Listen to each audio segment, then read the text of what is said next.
आहे माझे घरी अनेकांना करी तीर्थव्रत व्रत एकादशी करीन उपवासी गाईन आदिशी मुखीना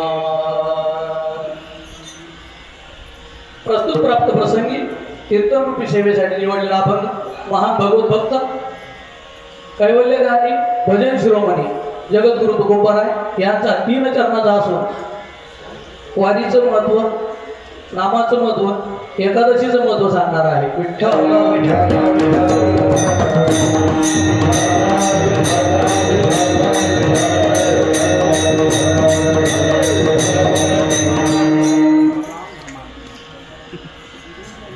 अत्यंत श्रीमंत असणारे तुकोबाराय.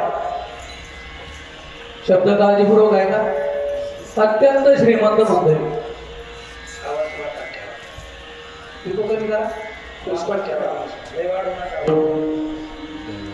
सावकारी, दुकानदारी, वतनदारी आणि जमीनदार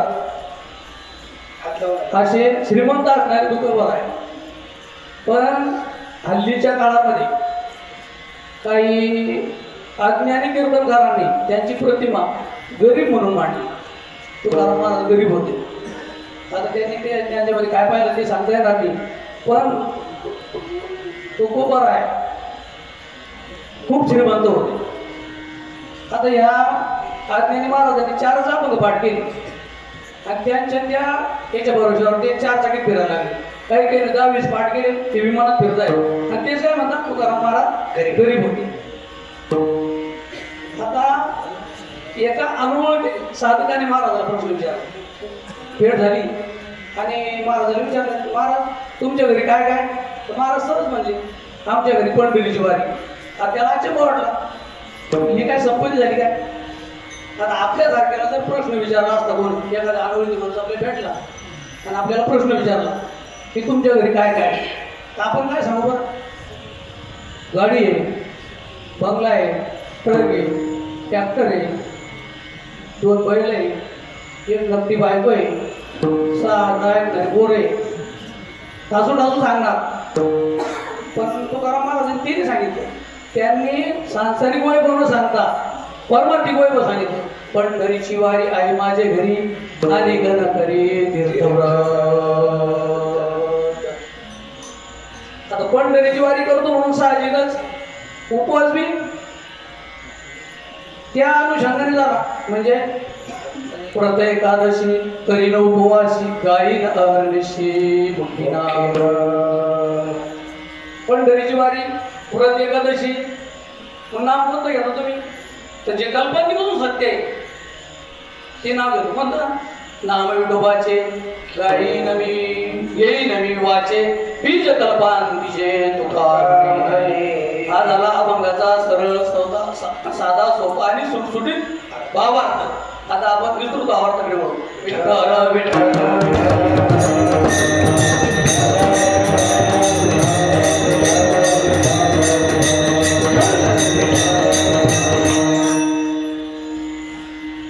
अभंगाच्या विस्तृत भावार्थाकडे वळण्या अगोदर अल्पसा परिहार द्यायचा. तो म्हणजे असा, सालाबादप्रमाणे हो घातलेला अखंड हरिनाम सप्ताहाने म्हणता त्याला अखंड मास, श्रावण मास, वर्ष 5वे आणि 5व्या वर्षातील 25व्या क्रमांकाची सेवा माझ्या वाट्याला आहे. माझं फरक बाकी आहे. आता या सप्ताहाची संकल्पना किंवा श्रावण मासाची संकल्पना आपले शिवोपासक मंजुळदास बाबा यांनी मांडली आणि तेवढ्याच जोमाने गावकरी त्यांना साथ करतात. ही आनंदाची गोष्ट आहे, अभिमानाची गोष्ट आहे.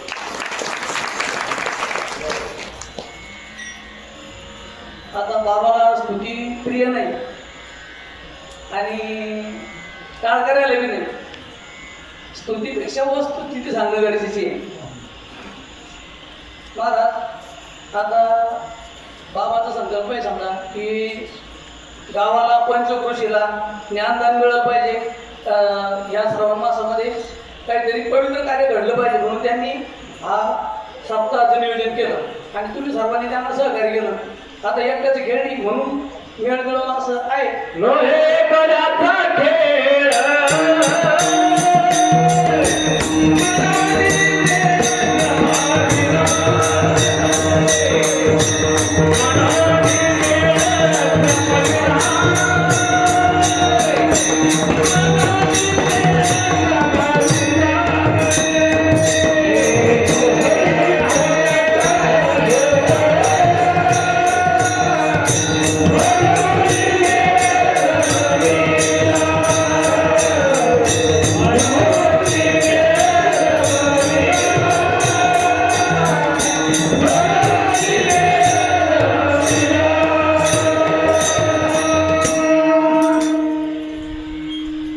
त्याचा खेळ म्हणून मिळालं मोठीला तुमचं सर्वांचं त्यानं सहकार्य आणि अगदी उत्साहात हा कार्यक्रम पार पडतोय. 5व्या वर्षाच्या आपण उत्तरार्धाकडे वाटचाल केलेली आहे. 2-4 शिल्लक आहे. आता यापूर्वी समजा तुम्ही पहिले 4 वर्षाचे आणि आजचे 23-24 कीर्तन ऐकले. तुम्हाला कोणाला किती फायदा झाला काही मला माहिती सांगता येणार नाही, पण 2 वर्गाला याचा जास्त फायदा झाला. कोणाला हे नवीन कीर्तनकार आणि नवीन टाळकरी.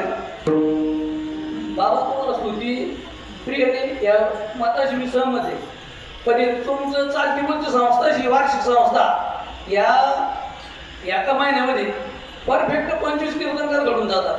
आणि आता नवीन कीर्तनकार तुम्हाला सहज असायची, पण मी ते तसं नाही बाबाकडे. त्याला फक्त त्याने म्हणलं पाहिजे मला कीर्तन येतं, त्याचं नाव पॅम्पलेटला फोटो चाळीत सगळं असतं. आता बाबा सत्य संकल्पाचा जाता नाव आहे, तुम्ही चांगला संकल्प केला आणि तुमचं नाव या माध्यमाला तुम्हाला वाटतं की माझं नाव घेऊन ये, पण ही स्तुतीत मांडवलं काय हरकत आहे. आणि स्तुती त्या अनुषंगाने केली तर चालते बघा महाराज. आता काकडे महाराजला स्तुती आवडत नाही बरं का. आता तुम्ही मानवाचे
स्तुती देवाची करावी, कीर्ती मानवाची बोलवणे नाही.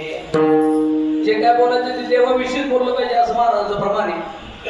माणसाचं किंवा सांसारिक लोकांनी काही सांगू नये आणि त्या पद्धतीने बाबाची वागणुकी.